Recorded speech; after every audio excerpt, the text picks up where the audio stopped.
जय श्री कृष्णा। राधे राधे। आप सभी प्रभु प्रेमियों को मेरा प्यार भरा राधे राधे। आज मैं आपके सामने जो कहानी लेकर आई हूँ उस कहानी के बोल है बहू को सबक। एक बेटे ने अपनी पत्नी को कैसे सबक सिखाया, इस कहानी में आप जरूर सुनेंगे। मैं भगवान से यही प्रार्थना करती हूँ कि भगवान ऐसा बेटा सबको दे। जय श्री कृष्णा। राधे राधे। रचना। मैं सोच रहा हूँ अपने बेटे मोनू का जन्मदिन हम इतनी धूमधाम से मना रहे हैं, तो क्यों ना हम गांव से मेरी माँ को भी बुला लें। वो भी अपने पोते का जन्मदिन मनाने के लिए गांव से आ जाएंगी। वैसे भी गांव में माँ अकेली रहती हैं, उनका मन नहीं लगता। हितेश अपनी पत्नी रचना से कहता है तो रचना गुस्से से आग बबूला होते हुए बोली, हाँ जब देखो तब माँ माँ लगाए रहते हो, कोई जरूरत नहीं है उस बुढ़िया को यहाँ बुलाने की। पत्नी का गुस्सा देखकर हितेश का गुस्सा भी सातवें आसमान पर चढ़ गया और वह रचना की बात बिना सुने ही अपनी माँ मालती जी को फोन कर दिया। बेटे का फोन देखकर खुशी खुशी मालती जी फोन उठाते हुए बोली, बेटा तू कैसा है, बहुत दिनों बाद याद किया, कब से तेरे फोन का इंतजार कर रही थी। कल मैंने फोन भी किया था लेकिन बहू रचना ने फोन उठाया था, कह रही थी कि तुम किसी काम में व्यस्त हो इसलिए बात नहीं हो सकती। तो हितेश बोला, अच्छा माँ तुमने फोन किया था, मुझे तो पता ही नहीं चला और ना ही रचना ने मुझे बताया। मालती जी समझ गई कि बहू ने जानबूझकर नहीं बताया। मालती जी कहने लगी, बेटा 2 दिन बाद पोते का जन्मदिन आ रहा है, एक बार जन्मदिन गांव में आकर मेरे साथ भी मना लो। मुझे भी धूमधाम से अपने पोते का जन्मदिन मनाने का शौक है। मेरे पड़ोस में ओ वर्मा जी है ना, उनकी पत्नी ने अपने पोते का जन्मदिन बड़े धूमधाम से मनाया है, सबको बुलाया था। मेरा भी मन करता है ये सब करने को। रचना जो हितेश के पास खड़ी थी ये सारी बातें सुन रही थी। वो तड़ाक से बोली, हाँ हाँ, गांव में क्या रखा है माँ जी, जन्मदिन मनाने के लिए मोहल्ले की 4 औरतें को बुलाकर ढोलकी बजा लोगी और टीका कर दोगी, हो गया जन्मदिन। तुम क्या जानो आजकल के बच्चों के जन्मदिन कैसे मनाए जाते हैं। हितेश नाराज होते हुए बोला, रचना माँ मुझसे बात कर रही है, तुमसे नहीं, तो तुम्हें बीच में बात करने की कोई जरूरत नहीं है। कहकर हितेश अपनी माँ से बोला, माँ मैं ये कह रहा था कि इस बार मोनू का जन्मदिन इधर ही मना रहा हूँ और आपको बुलाने के लिए मैंने फोन किया था। आगे कभी मौका मिला तो मोनू का जन्मदिन आपके पास गांव में मनाऊंगा और आप अपनी ये इच्छा भी पूरी कर लेना। कल सुबह मैं आपको लेने आऊंगा, आप तैयार रहना। बेटे की बात सुनकर मालती जी खुशी से फूली नहीं समा रही थी। बेटे ने पोते के जन्मदिन पर उसे बुलाया था।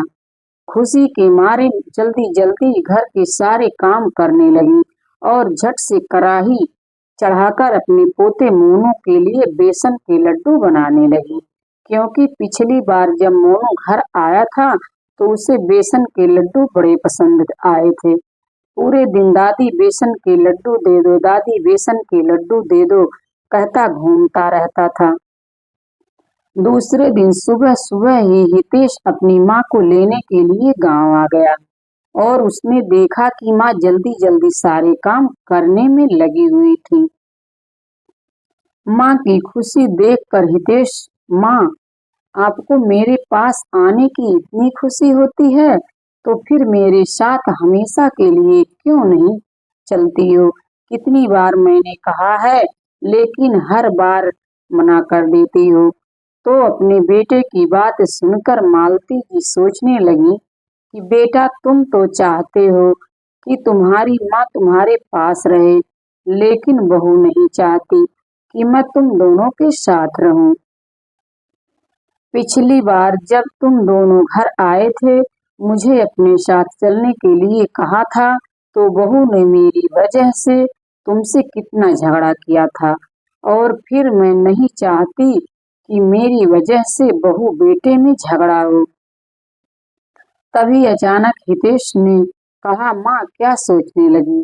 कुछ नहीं बेटा, जब तक मेरे हाथ पैर चल रहे हैं तब तक मैं गांव में ही रहूंगी। जिस दिन हाथ पैर नहीं चलेंगे उस दिन तुम आकर मुझे शहर ले जाना। हितेश अपनी माँ को लेकर शहर के लिए निकल गया तो रास्ते में मालती जी बोले, बेटा मैं अपने पोते के लिए कुछ उपहार नहीं ले पाई हूँ, तुम शहर में मुझे बाजार ले चलना, गांव में तो कुछ ढंग का मिलता नहीं है। अगर इधर छोटी मोटी दुकान से कुछ भी ले लूंगी तो पता नहीं बहू को पसंद आएगा या नहीं।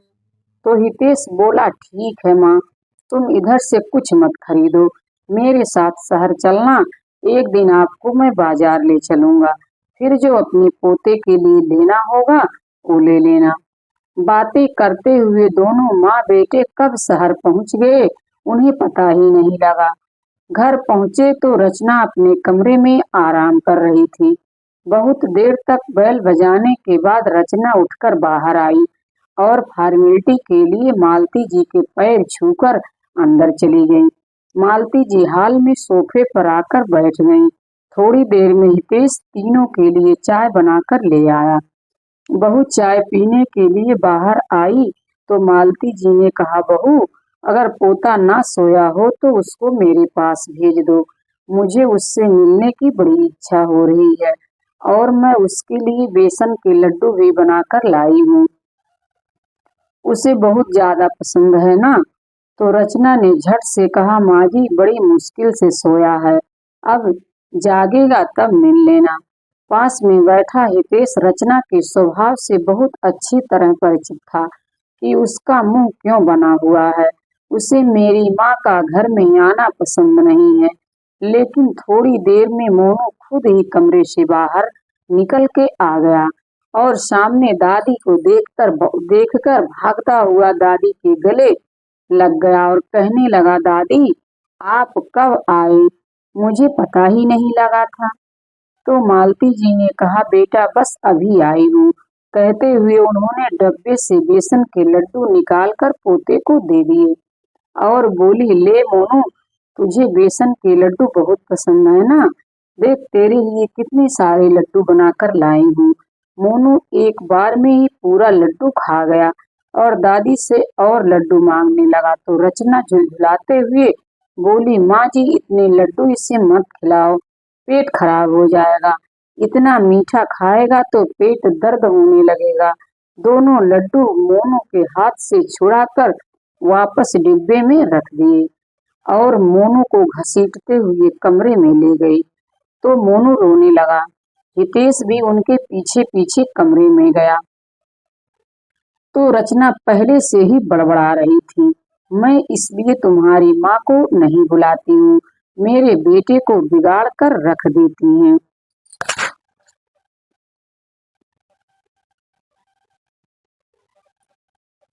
मेरे बेटे को बिगाड़ कर रख देती हैं, इसलिए तुम्हारी माँ को नहीं बुलाती हूँ, मेरे बेटे को बिगाड़ कर रख देती हैं। इतने सारे मीठे लड्डू खाने के लिए देने की क्या जरूरत है, कल को दांतों में दर्द होने लगेगा तो अस्पताल ले जाना पड़ेगा।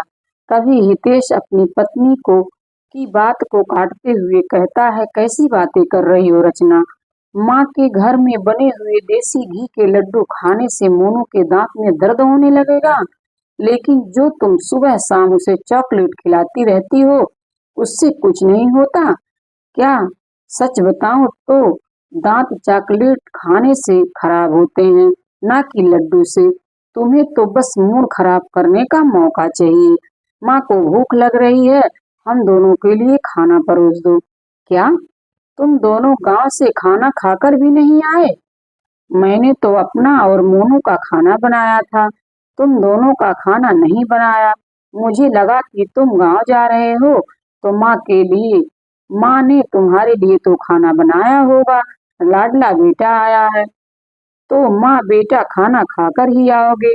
रचना की बात सुनकर हितेश ने गुस्से से कहा, रचना इतना तो तुम्हें समझना चाहिए कि हम सुबह 10 बजे वहां से चले थे, अगर माँ खाना बनाने लगती तो हमें आते आते रात हो जाती।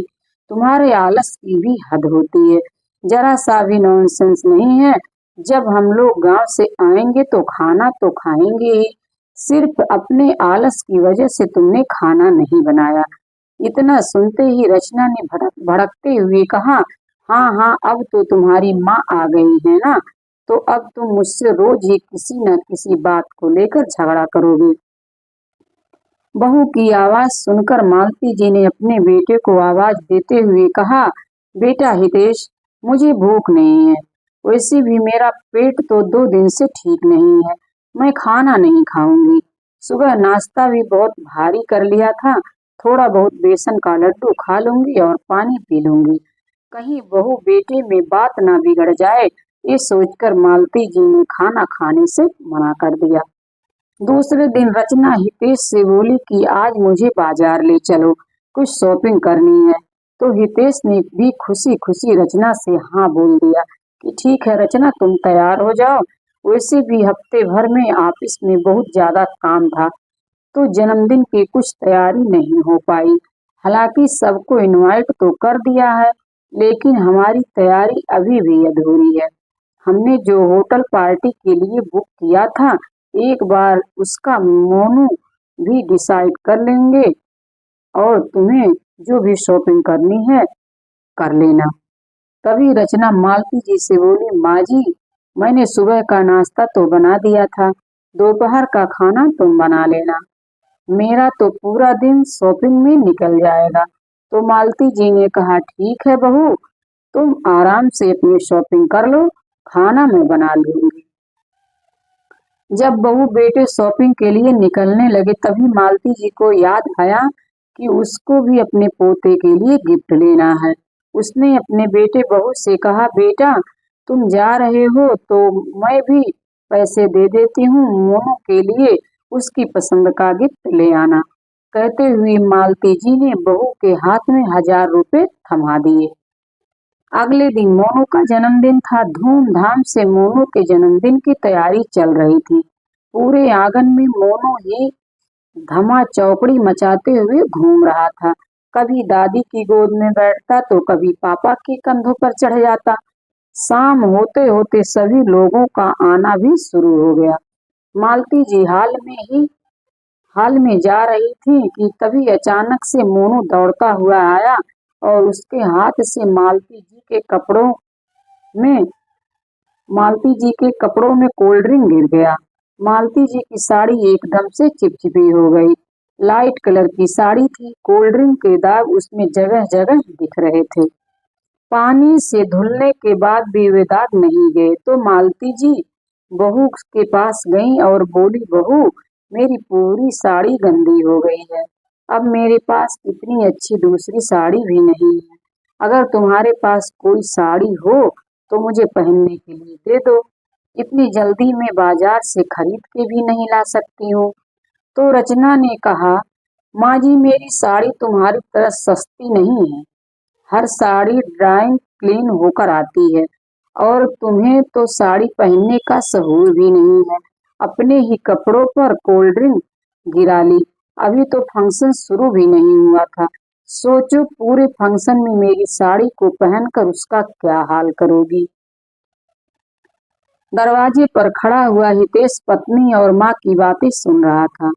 जल्दी से वो पास की दुकान पर गया और माँ के लिए एक साड़ी खरीद कर ले आया। जब वापस आया तो रचना हितेश के हाथ में एक पैकेट देखकर पूछने लगी कि उसमें क्या है। तो हितेश बोला, अरे तुम लोग जल्दी से गेस्ट हाउस पहुंचो, उधर सारे रिलेटिव आने वाले हैं और उनको रिसीव करने के लिए कोई तो होना चाहिए। हम दोनों अभी इधर ही हैं, ये अच्छा नहीं लगता। कहकर हितेश ने रचना को फटाफट से कार में बैठा लिया और अपने हाथ में लिया हुआ पैकेट अपनी माँ के हाथ में थमाते हुए बोला, माँ, जल्दी से इस साड़ी को पहन लो, आपके लिए नई साड़ी लेकर आया हूँ। कार में बैठी हुई रचना ने ये सब देख लिया और आग बबूला होते हुए कार से उतरकर सीधी अंदर आई और पैकेट से साड़ी निकालते हुए बोली, हितेश, माँ के लिए नई साड़ी खरीद के लाए हो और एक बार भी तुमने मुझसे पूछा तक नहीं। तुम माँ माँ करते रहते हो हमेशा। अगर अपनी माँ के लिए ही सब कुछ करना था तो मुझसे शादी क्यों की? अगर माँ की ही सारी बातें माननी थी तो मेरी क्या जरूरत थी? रचना की बातें सुनकर हितेश ने कहा, रचना ये तुम कैसी बातें कर रही हो? तुम्हारी जगह अलग है और मेरी माँ की जगह अलग है। मैंने तुम्हें किसी चीज को खरीदने से मना नहीं किया। कल तुम्हें जितनी खरीदारी करनी थी मैंने तुम्हें करवाई। बताओ एक बार भी मैंने मना किया हो तो? लेकिन आज जब मैं माँ के लिए कुछ पैसों की साड़ी ले आया तो तुम इतनी भड़क रही हो, जबकि कल तुम 10,000 की शॉपिंग करके आई हो। माँ ने कुछ भी नहीं कहा। घर में आराम से रहना सीखो। हर बात में कंपैरिजन करना बंद करो। माँ माँ होती है और माँ माँ होती है और पत्नी पत्नी होती है। मैं दोनों के फर्ज अच्छे से निभाने की कोशिश कर रहा हूँ। अगर तुम्हारे लिए कोई कमी छोड़ता हूँ तो तुम मुझसे शिकायत करो। इतने अच्छे मौके पर भी बहू बेटे में फिर से बहस होने लगी। ये देखकर मालती जी को बहुत बुरा लगा और साड़ी को दूसरी तरफ रखते हुए बोली, बेटा मेरी ये साड़ी सूख गई है, अब मुझे इसे पहनने में कोई समस्या नहीं है, तुम ये साड़ी बहू को दे दो। तो हितेश ने कहा, नहीं माँ, ये साड़ी मैं तुम्हारे लिए लाया हूँ और तुम्हें पहननी होगी। इतने पैसे तो मैं कमाता हूँ, तो क्या एक साड़ी खरीदने के लिए भी मुझे अपनी पत्नी से पूछना पड़ेगा? जब पत्नी को लाखों की शॉपिंग कराता हूँ तो आप कुछ नहीं कहती। ये बात तो जो रचना को समझनी होगी। मैं खुशी खुशी उसकी फरमाइश भी पूरी करता हूँ, ये उसे दिखाई नहीं देता। माँ के लिए एक साड़ी खरीद लाया तो उसे खटक गया। रचना को अपने स्वभाव में बदलाव लाना पड़ेगा। माँ उसका यह नेचर मुझे बिल्कुल भी पसंद नहीं है। हितेश की बात सुनकर रचना पैर पटकती हुई वहां से चली गई। मालती जी सोचने लगी कि मेरी वजह से बहू बेटों में कहासुनी हो गई। पोते का जन्मदिन होते ही वो गांव वापस चली जाएंगी, अब नहीं रुकेंगी। लेकिन उधर बेटे ने तो उसके लिए कुछ और सोच रखा था। हितेश एक बहुत ही समझदार और सुलझा हुआ लड़का था। वो अपने फर्ज, पति के फर्ज को भी अच्छे से समझता था, साथ ही साथ माँ का मान सम्मान करना भी जानता था। किसी एक को खुश करने के लिए वो दूसरे को दुखी नहीं करना चाहता था। इसलिए मन ही मन वो रचना को सबक सिखाने का निर्णय लेता है, क्योंकि वो रचना की इन छोटी मोटी बातों से बड़ा दुखी हो गया था। मोनू के जन्मदिन की पार्टी बड़ी धूमधाम से मनाई गई, पर रचना पूरी पार्टी में अपनी सासू माँ से मुंह फुलाए रही। ना तो उनसे ठीक से बात की और ना ही कुछ खाने पीने के लिए कहा। दूसरी तरफ हितेश दोनों तरफ तालमेल बैठाने की पूरी पूरी कोशिश कर रहा था। अगले ही दिन मालती जी बेटे से बोली, बेटा पोते का जन्मदिन अब हो गया है, अब मैं वापस गांव जाना चाहती हूँ। ये सुनकर रचना बहुत खुश हो गई, लेकिन हितेश ने कहा, माँ तुम गांव जाकर क्या करोगी? वैसे भी अब तुम्हारी हिम्मत नहीं रही, कोई तुम्हें देखने वाला भी नहीं है। अगर कभी तबीयत भी खराब हो जाए तो तुम्हें कोई गोली देने वाला भी नहीं है। अब तुम कहीं नहीं जाओगी, मेरे पास शहर में ही रहोगी। अब आपके बेटा बहू हैं तो तुम्हें गांव में अकेले रहने की क्या जरूरत है? ये सुनकर रचना आग बबूला होते हुए बोली, इन्हें गांव में रहने से क्या समस्या है? हम अभी अपने साथ माँ जी को नहीं रख सकते। तो हितेश ने भी गुस्से से कहा कि मैं माँ को गांव वापस नहीं जाने दूंगा, ये मेरा आखिरी निर्णय है। रचना हितेश को गुस्से में देखकर थोड़ा शांत हो गई, क्योंकि इससे पहले उसने हितेश को इतना गुस्सा करते हुए नहीं देखा था। हितेश माँ का हाथ पकड़कर कमरे में ले गया और बोला, माँ तुम्हारा शरीर तो बुखार से तप रहा है और तुमने बताया भी नहीं। चलो अभी डॉक्टर को दिखाने के लिए लेकर चलता हूँ। तो मालती जी ने कहा, अरे नहीं बेटा, डॉक्टर को दिखाने की जरूरत नहीं है। मैंने बुखार की दवा खा ली थी, रात में उसका असर हो गया था, अभी सुबह नाश्ता करके फिर से खा लूंगी तो ठीक हो जाएगा। इतना कहकर मालती जी कमरे में आराम करने के लिए चली गई। इधर हितेश भी अपने ऑफिस चला गया। शाम को हितेश जब ऑफिस से वापस आया तो देखा रचना सज धज कर कहीं जाने के लिए तैयार बैठी थी। तो हितेश ने पूछा, क्या हुआ रचना, कहीं जा रही हो क्या? हाँ, आज मेरी माँ ने हम दोनों को डिनर पर बुलाया है। तुम भी जल्दी से हाथ मुंह धोकर कपड़े चेंज कर लो, फिर चलते हैं। रचना ने कहा। तो हितेश बोला, रचना अपनी माँ के घर तुम चली जाओ, मैं नहीं जा सकता। क्यों तुम नहीं क्यों तुम क्यों नहीं जा सकते? रचना ने पूछा। तो हितेश बोला, रचना तुम्हें दिखाई नहीं दे रहा कि माँ की तबीयत ठीक नहीं है, मैं उनको अकेले छोड़कर नहीं जा सकता। तो रचना ने कहा, माँ जी को थोड़ा सा बुखार ही तो है और बुढ़ापे पर थोड़ी बहुत तबीयत खराब होने लगती है, बुढ़ापे में ये सब चलता है। तुम सिर्फ अपनी माँ की सोच रहे हो, मेरी माँ की क्या, जिन्होंने मुझे फोन करके खाने के लिए इनवाइट किया है। तो हितेश ने कहा, रचना तुम्हारी माँ का फोन तुम्हारे पास आया था, मेरे पास नहीं, और मुझे तो इसके बारे में कुछ भी पता नहीं है। तुम्हें अगर जाना है तो तुम चली जाओ, मैं मना नहीं करूंगा, लेकिन मैं अपनी माँ को इस हाल में छोड़कर कहीं नहीं जाऊंगा। इतना कहकर वो अपनी माँ के कमरे में उनका हाल चाल पूछने के लिए चला गया। रचना तो सुबह से ही भड़की हुई बैठी थी। अब जब हितेश उसकी माँ के घर डिनर पर जाने को मना कर दिया तो आग बबूला हो गई और कहने लगी कि अगर मुझे पता होता कि तुम अपनी माँ के इतने चमचे हो तो मैं तुमसे शादी ही नहीं करती, पूरी जिंदगी अपनी माँ के साथ ही रहती। क्या जरूरत थी तुम्हें शादी करने की, जब पूरा समय माँ ही माँ करना है। और पता नहीं अकेले में क्या क्या बातें करते हो, पक्का मेरी बुराई करते होंगे।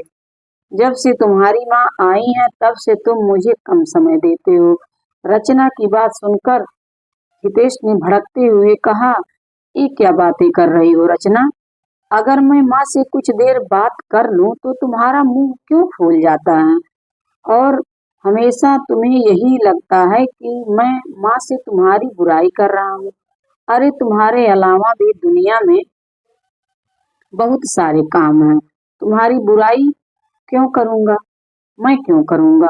रचना मैं सिर्फ तुमसे इतना कह रहा हूँ कि माँ की तबीयत ठीक नहीं है, मैं अकेला उन्हें छोड़कर नहीं जाऊंगा। अभी मालती जी वहां आ गई और अपने बेटे से कहने लगी, तो बेटा क्यों मेरे लिए झगड़ा कर रहे हो, चले जाओ। नहीं जाते नहीं, मेरी तबीयत अब, क्यों नहीं चले जाते, मेरी तबीयत अब ठीक है। माँ के जिद करने पर हितेश रचना के साथ उसके मायके चला गया। रात के 10 बजे तक दोनों पति पत्नी वापस आ गए। उस पूरी रात हितेश को नींद नहीं आई, क्योंकि सब कुछ अच्छा करने के बाद भी उसकी पत्नी खुश नहीं होती, हमेशा शिकायत ही करती रहती। तुम कभी मुझे समय नहीं देते, हितेश माँ माँ करते रहते हो, जबकि उसे खुद का नहीं दिखाई देता। घर में मेरी माँ रहते हुए भी पूरे दिन 5 मिनट भी उनसे बात नहीं करती और मायके में 5-5 घंटे फोन पर चिपकी रहती है। मैं कुछ नहीं कहता, पानी सर से ऊपर हो रहा है, मुझे कुछ करना होगा। सुबह उठकर हितेश ने रचना से कहा, रचना तुम जो मुझसे शिकायत करती हो ना, मैं तुम्हें समय नहीं देता, इसलिए आज मैंने तुम्हारे लिए छुट्टी ली है, हम दोनों मूवी देखने चलते हैं, तैयार हो जाना। ये सुनकर रचना खुशी खुशी मूवी देखने के लिए तैयार हो गई।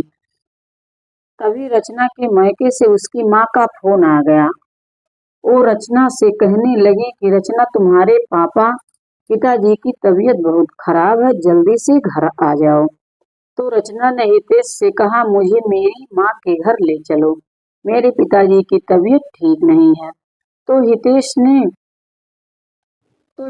ने कहा, रचना तुम्हारे पिताजी का बुढ़ापा है, बुढ़ापे में ये सब लगा रहता है, और तुम्हारी माँ है ना उनको देखने के लिए। आज तो मैंने तुम्हारे लिए छुट्टी ली है, वैसे भी तुम्हारी शिकायत रहती है मैं तुम्हें समय नहीं देता हूँ, मेरा आज का पूरा समय तुम्हारे लिए है। मैं फालतू में तुम्हारे पिताजी के पास जाने में अपना समय बर्बाद नहीं करूंगा। ये तुम कैसी बातें कर रहे हो हितेश? मेरे पिताजी बीमार हैं और तुम्हें मूवी देखने और घूमने फिरने की पड़ी है।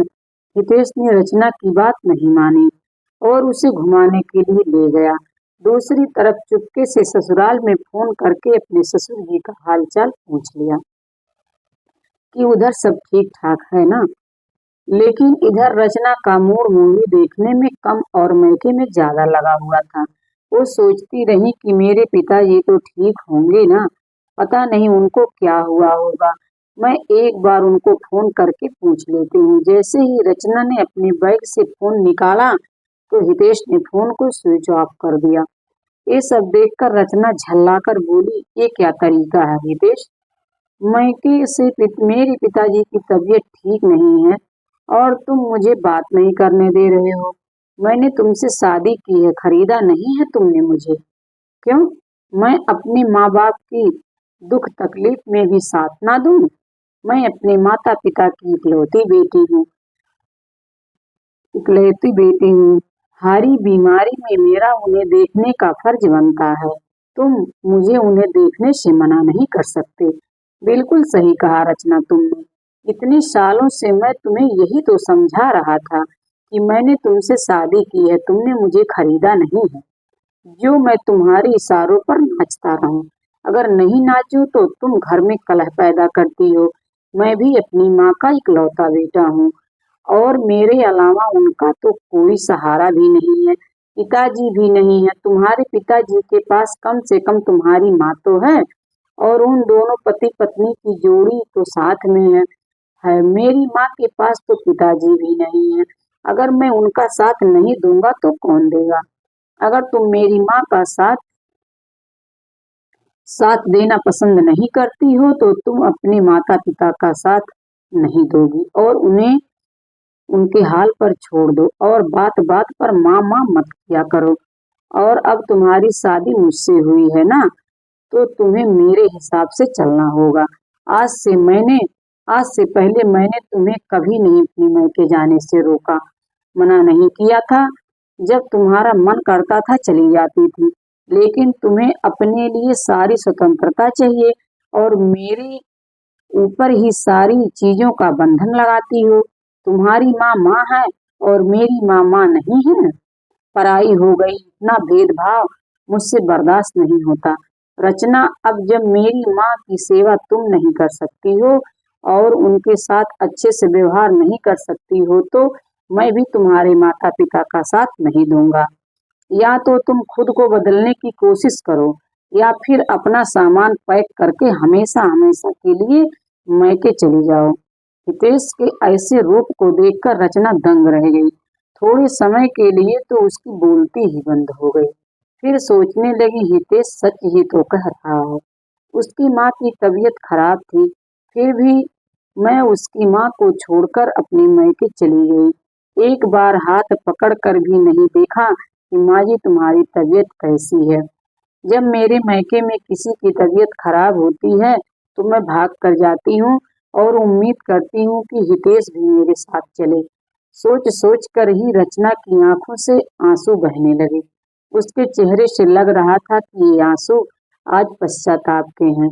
आंसू थे तो हितेश के सामने हाथ जोड़कर कहने लगी, देखो जी, मुझसे बहुत बड़ी गलती हो गई है जो मैंने तुम्हारी माँ को अपनी माँ नहीं समझा और माँ में इतना भेदभाव किया। लेकिन आज तुमने मेरी आंखें खोल दी हैं। आज तक मैंने जो भी माँ के साथ व्यवहार किया वो गलत था। मुझे माफ कर दो। बहुत देर तक रचना रोती रही। तो हितेश ने कहा, रचना, यही मैं तुम्हें समझाना चाहता था कि तुम मुझे बुरी नहीं लगती हो, तुम भी मुझे बहुत अच्छी लगती हो, पर माँ ने भी मुझे जन्म दिया है। मैं माँ को अकेले कैसे छोड़ सकता हूँ? जैसे माँ कभी पत्नी की जगह नहीं ले सकती, ठीक वैसे भी पत्नी भी कभी माँ की जगह नहीं ले सकती। इसलिए मेरे लिए तुम दोनों ही बहुत महत्वपूर्ण हो। बस यही बात मैं तुम्हें समझाना चाहता था और अब तुम्हें समझ आ गया है तो अब चलो जल्दी से खाना खत्म करो, फिर तुम्हारे मैके चलते हैं। पिताजी को अच्छे से डॉक्टर को भी दिखाना है। ये सुनकर रचना ने फटाफट से खाना खत्म किया और अपने मैके के लिए निकल गई। मैके में देखती हैं कि हितेश कितने प्यार से उसके पिताजी का हाथ पकड़ के डॉक्टर के पास ले जा रहा है, उनकी पूरी देखभाल कर रहा है। कभी दवाई देने के लिए भागता है तो कभी पिताजी के सर को सहलाता है। ये सब देखकर रचना की आंखों में आंसू आ गए कि मैं कितनी गलत थी, कितना भेदभाव करती थी। हितेश ने कभी मेरे माँ बाप के साथ भेदभाव नहीं किया, मुझे भी खुश रखने की कोशिश की है, लेकिन मैंने उसे समझने में बहुत देर कर दी। जब हितेश रचना के पिताजी को डॉक्टर के पास दिखा लाया तो रचना ने हितेश से कहा, हितेश अब पिताजी ठीक हैं, चलो हम घर चलते हैं। तो हितेश ने कहा, अगर तुम अपने माता पिता के पास रुकना चाहती हो तो रुक जाओ, मैं माँ के पास अकेला ही चला जाऊंगा। तो रचना बोली, नहीं हितेश, पिताजी की तबीयत अब ठीक है और उनके साथ में माँ है, मैं तुम्हारे साथ घर चलूंगी। रास्ते में एक फल का ठेला देखकर रचना ने कहा, रुको, मैं माँ के लिए कुछ फल खरीद कर लाती हूँ, उनकी तबीयत ठीक नहीं है। ये देखकर हितेश को बहुत खुशी हुई। जैसे ही वे लोग घर पहुंचे तो रचना सीधी मालती जी के कमरे में गई। मालती जी पोते को अपने साथ लेटाकर उसे कहानियां सुना रही थी, उसके सर पे हाथ घुमा रही थी। ये सब देखकर रचना की आंखें भर आई। उसने कहा, माँ जी, आप अब आपकी तबीयत कैसी है? आपने सुबह से कुछ खाया या नहीं? ये लो, आपके लिए फल लेकर आई हूँ, कुछ फल खा लो, आपको आराम मिलेगा। कहते हुए रचना अपनी सास का हाथ पकड़कर उसका बुखार देखने लगी। अब तो माँ जी का बुखार ठीक है। बहू के बदले हुए व्यवहार को देखकर मालती जी दंग रह गई। बेटे की तरफ आश्चर्यचकित से देखने लगी तो वो मुस्कुराते हुए बोला, माँ, आज मैं तुम्हें तुम्हारी बहू का यही रूप देखने को मिलेगा। आज से तुम्हें अपनी बहू का यही रूप देखने को मिलेगा। तो रचना भी मुस्कुराते हुए बोली, हाँ माँ जी, अब आप हमारे पास ही रहोगी। हम हम आपको कहीं नहीं जाने देंगे। कहते हुए रचना ने अपने किए के लिए माफी मांगने लगी। आज मालती जी अपनी बहू के बदले हुए व्यवहार को देखकर बहुत खुश हो गईं और खुशी से बहू को माफ कर दिया। सभी लोग घर में बहुत अच्छे से रहने लगे। रचना भी अपनी सास की खूब अच्छे से देखभाल करने लगी। दोस्तों, घर का बेटा होना आसान काम नहीं होता, क्योंकि शादी के बाद उसे हर एक बात नाप तोल करके बोलनी पड़ती है। कहीं माँ नाराज ना हो जाए, कहीं पत्नी नाराज ना हो जाए, उसे सब कुछ देखकर चलना पड़ता है। तो दोस्तों, हितेश का फैसला आपको कैसा लगा? कमेंट करके जरूर बताएं। कहानी अच्छी लगी हो तो प्लीज वीडियो को लाइक करें और शेयर करें। हमारे चैनल को सब्सक्राइब करें। जय श्री कृष्णा। राधे राधे।